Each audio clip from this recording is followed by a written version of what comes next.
Shalom, perkenalkan nama saya Novita Lorenza Ginting.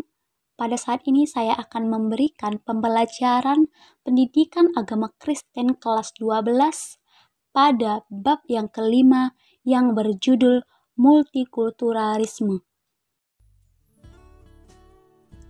Di mana kita ketahui bahwa bangsa kita, bangsa Indonesia adalah bangsa yang multikultur, di mana di dalamnya terdapat keanekaragaman. Di antaranya yaitu ada suku, budaya, cara pandang, dan lain sebagainya.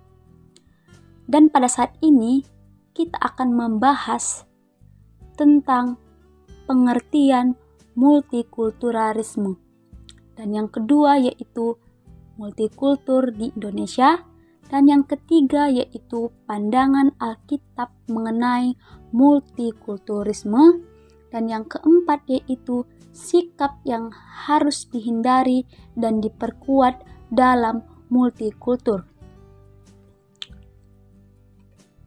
Baiklah, pada saat ini kita akan masuk kepada pembahasan yang pertama, yaitu pengertian multikulturalisme, di mana arti multi di sini adalah banyak ataupun plural, dan arti kultural ialah tentang budaya, yang mana multikultur adalah fakta dalam masyarakat di mana orang-orang yang ada di dalam masyarakat itu terdiri atas berbagai latar belakang, budaya, adat istiadat, dan kebiasaan, tingkat kehidupan, perbedaan geografis, dan bahkan perbedaan agama. Dan multikulturisme ataupun istilah isme ini adalah sebuah arti, paham ataupun ajaran, di mana artinya yaitu bahwa multikulturalisme adalah pandangan dan sikap terhadap multikultur atau keragaman budaya dan tuntutan untuk menerima serta memperlakukan semua orang di dalam berbagai perbedaannya.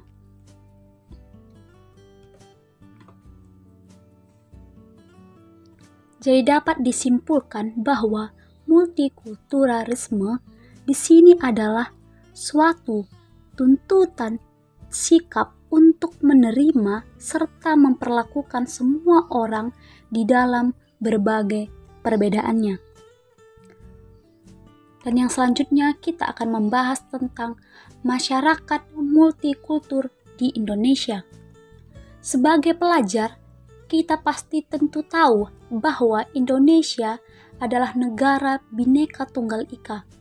Walaupun di Indonesia banyak perbedaan, banyak keberagamaan, tetapi tetap terintegrasi dalam persatuan dan kesatuan.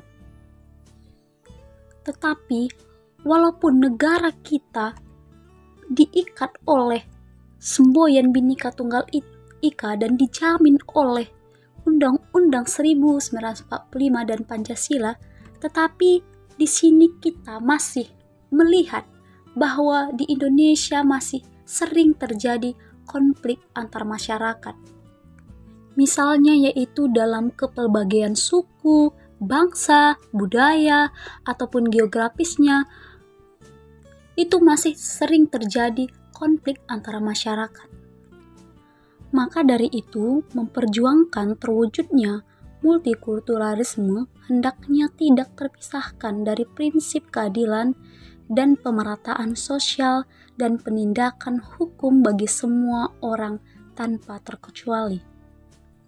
Dan yang selanjutnya kita akan masuk kepada pandangan Alkitab mengenai multikulturalisme, di mana di dalam Alkitab kita Galatia 3 ayat 28, firman Tuhan berkata, dalam hal ini tidak ada orang Yahudi atau orang Yunani, tidak ada hamba atau orang merdeka, tidak ada laki-laki atau perempuan, karena kamu semua adalah satu di dalam Kristus Yesus. Di ayat ini menjelaskan bahwa semua manusia dengan segala perbedaannya dipersatukan di dalam Kristus, dan hanya Tuhan Yesuslah yang kita permuliakan. Dan di dalam Kolose 3 ayat 11 dikatakan di sana bahwa dalam hal ini tiada lagi orang Yunani atau orang Yahudi, orang bersunat atau orang tak bersunat, orang barbar atau orang Skit, budak atau orang merdeka, tetapi Kristus adalah semua dan di dalam segala sesuatu. Di sini dijelaskan, ditegaskan bahwa hanya Kristus, bahwa Kristus adalah semua dan di dalam segala sesuatu.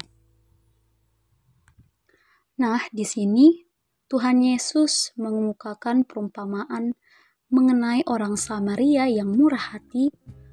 Di sini mewakili pandangan Yesus mengenai kasih kepada sesama, bahwa semua orang terpanggil tanpa terkecuali untuk mewujudkan solidaritas dan kasih kepada sesama tanpa memandang latar belakang.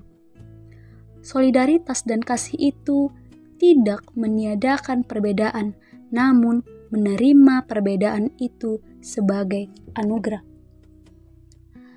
Di sini multikultur ini membuat kita untuk merenungkan betapa luar biasanya Allah yang telah menjadikan manusia dalam keragaman.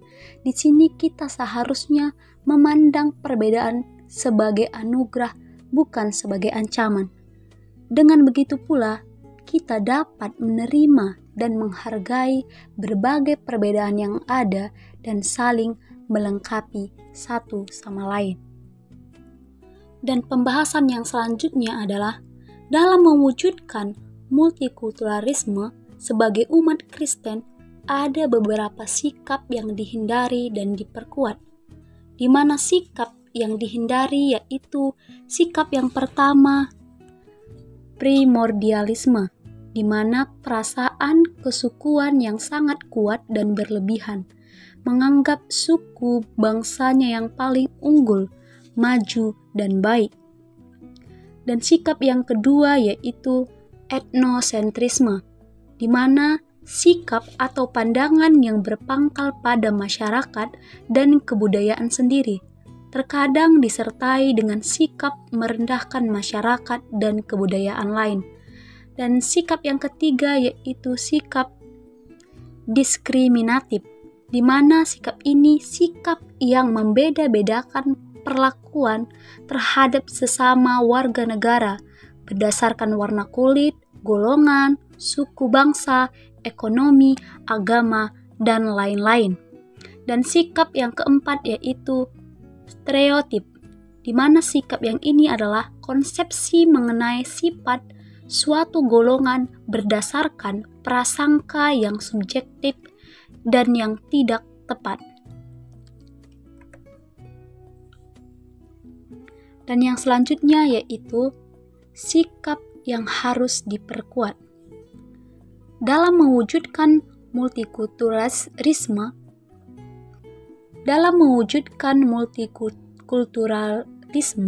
sebagai umat Kristen, sikap yang harus diperkuat yaitu yang pertama, menerima dan menghargai semua orang tanpa terkecuali.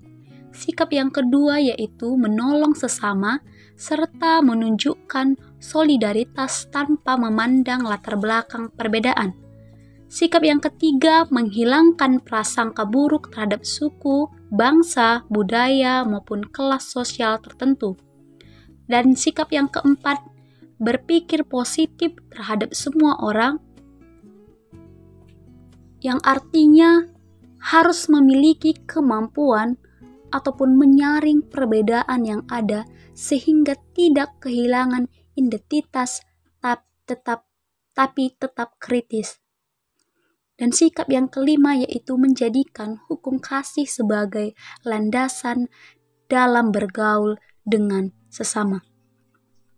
Ini adalah beberapa sikap yang harus dihindari dan diperkuat dalam mewujudkan multikulturalisme. Demikianlah pembelajaran pada hari ini. Tuhan Yesus memberkati kita semua. Shalom.